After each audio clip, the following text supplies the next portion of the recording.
Hello, and welcome back to London Cycle Routes.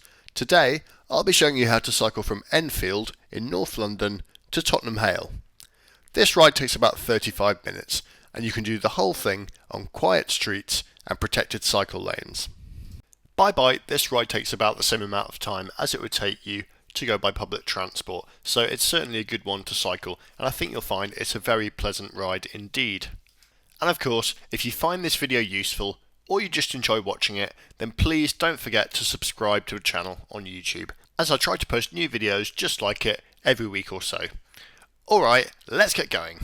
So we're starting on London Road just south of Enfield town centre, and we're going to be going for the first part of this journey on a signposted route called Cycleway 20 or C20, as you can see from the signs on the lampposts and what's written on the ground. C20 is a relatively new route that was put in by TfL and the London Borough of Enfield, and frankly it's really good. You can see on this side of the road we're on a protected cycle track.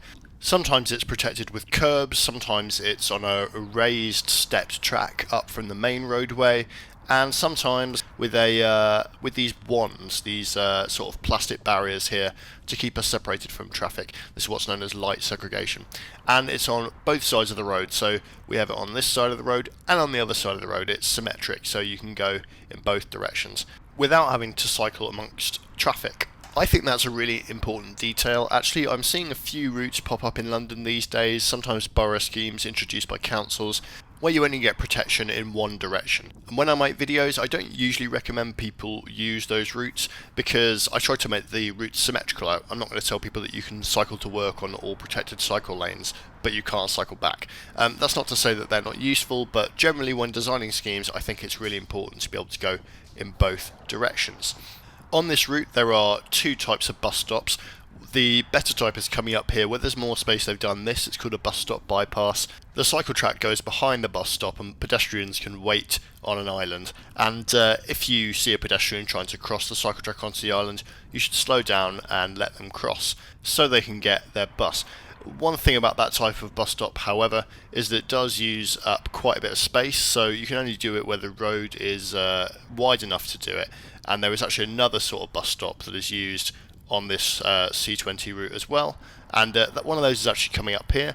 This is called a bus stop border, and in this the track actually goes through the bus stop, and in that case you basically have to slow down if a pedestrian is boarding the bus and allow them onto it, and give pedestrians priority if you interact with them. Overall, I think C20, Cycleway 20, is a really good route, and it has some really high quality infrastructure. One problem with it is it does sort of stop quite abruptly when it gets to Haringey. But fingers crossed, later this year Haringey is actually going to be putting in a new low traffic neighbourhood at Salmons Green, and when that happens you should be able to cycle all the way from Enfield through to Crouch End, and I will show you how when that becomes possible. So do hit subscribe if you'd like to see that. Now we've actually turned off C20 now. We went down Church Street, which was a bit of a fork, and now we're going down Blakesware Gardens, and this is on another cycle route now. This is called C21 or Cycleway 21. C21 is actually an east-west route which runs from where we left Cycleway 20 all the way through to Edmonton and Meridian Water in the south-east. Unlike Cycleway 20, it doesn't run along main roads, it takes back streets, mostly back streets which have no through traffic on them, and it also integrates a lot of paths like this. So this is the path that runs along Salmons Brook, and if you like cycling on paths, you're in luck because there's quite a lot on this route. It's pretty decent. You can see the surface is quite good here and it's quite wide. The leaves do seem like they need a little bit of clearing, and I shot this a few weeks ago, so it may be that they've already been cleared. One thing to be aware of course, is that this path and all the other paths like it is actually a shared route with pedestrians, unlike the main road routes. So you want to be riding courteously and quietly along here, and you don't want to be causing any trouble for anybody. This network of cycleways that we're on, by the way, is largely thanks to the London Borough of Enfield, which has done a really good job in planning out networks that connect up and are actually quite pleasant to ride. So here we're crossing the Great Cambridge Road, and it's annoyingly a two-stage crossing, but it's a toucan crossing. You can see there that it has lights for bikes, and then we go straight back on the Salmons Brook path. Salmons Brook, the brook runs just to the right of us here. You can see that's a stream, and there are some allotments on the left, which is quite nice. It's called Salmons Brook not because there are any salmon in it, which is a shame, but it's supposedly named after the family of John Salmon of Edmonton, who was mentioned as being an important figure in the area in about 1274. So it goes back a long way. The brook is also a tributary of the River Lee, which runs through the east of London, so which kind of gives you a rough idea of where we're going. We're going eastbound, following the river, well, following the brook towards the River Lee.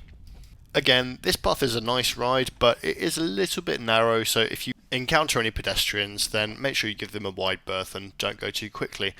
The main advice I have for this section of the route is to simply follow the signage. C21 is quite well signposted. So we just followed a little arrow that told us to turn right down Latymer Road, and so we're going straight down it. Keep your eye out on the ground for arrows pointing in various directions, and also for signposts put on lampposts and things like that, which will also indicate the way you should go. There's one coming up just here, and it's trying to explain how the crossing works. But it's you'll see there's a small protective island here, and then it wants you to go on this pavement, which is a shared pavement, and use the zebra crossing onto another path. It's not the most intuitive thing in the world, but it does work reasonably well. Yeah, as you can see, this is quite a creative design, and it is stuff that's been cobbled together and maybe improved rather than a brand new cycleway in the way that C20 was. But it is a really useful route for going east to west, even if it is a little bit clogged with leaves. And you know that the reason that I'm mentioning leaves is because in the previous video I shot in West London, where I was doing Hayes to Rayners Lane, I fell off my bike because there were too many leaves. So do be careful if you're cycling over leaves. As you can see from the video, although this cycleway is mostly just a quiet way routed along back streets without protection, it is on mostly very quiet streets. One very small exception here is Victoria Road, which is a little bit of traffic, but they've sort of given you this shared space to go on the pavement and to access Bedevere Road, so that's not really a problem. And Bedevere Road again is very, very quiet. Do be careful, of course, because there's quite a bit of parking on this road. It's basically a large car storage area, so any of those could move at any time, so do be careful. Now, if you know your London geography, you'll know we're coming up to Edmonton Green, and that is indeed Edmonton Green Retail Park, dead ahead of us. On this street actually is Cycleway 1, you can see these good protected cycle tracks, but we're not going to be going there soon. You could actually go down there and head all the way down through Haringey. But we're actually heading through Edmonton Green Retail Park. Believe it or not, C21 is actually routed through this car park. It's kind of a strange place to route it. You can see there's a blue shared space sign, so you are allowed to cycle here. I think this is probably about as busy as it gets. I believe it was a Saturday afternoon, which is the time when people tend to like going to Asda and B&Q. So I don't think it gets too much more busy than in this video. It's a slight pain to cycle through though, probably not the best place to route a cycle route, but there you go. Make sure you use the Toucan pedestrian crossing there, and you'll go onto this other path here which runs along the side of Tottenham Cemetery, and this is sort of a shared path. It's got pedestrians on the right hand side, and it has cycles on the left. You can see here it's a two-way cycle track on both sides, so make sure you cycle on the right side. However, I have to say, usually when you go down here, most pedestrians won't really be looking at the ground. A lot of people will just walk in the cycle side. These people doing it here, you can't really blame them, to be honest. When you're walking around as a pedestrian, you're not really looking at where cycle infrastructure is, so it's going to happen, and there's no point getting angry about it. All you have to do is just be courteous and go around people, and it shouldn't really bother you too much. Really, the way to fix this is actually to improve the design of the path, and maybe to put a slightly different colour tarmac on the cycle side, and more frequent cycle symbols, so that people know that it's a cycle path and they don't go there in the first place. And we go over this zebra crossing onto Angel Walk, and here, hey presto, is a brilliant example of exactly what I was talking about. This has been put in much more recently by the council, and it's much better, and you won't find anybody walking on the cycle side of the path here, because that has been designed out. There's a nice verge with grass, and the cycle path is obviously separate to the pedestrian path. There is a small bit here which is joined with pedestrians, and you go up this ramp. It's quite easy to miss actually. and then you join. Yeah, this is sort of a cycle path along Conduit Lane, which is on a big motorway viaduct.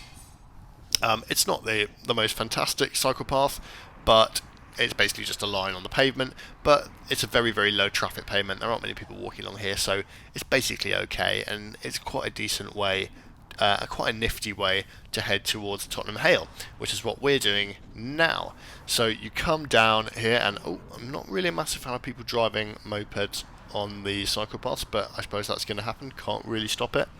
As you can see, this cycle path is enabling people who wouldn't really normally want to cycle on the main road to cycle along it. I don't think I would like to cycle on that fast road. It doesn't look very fun.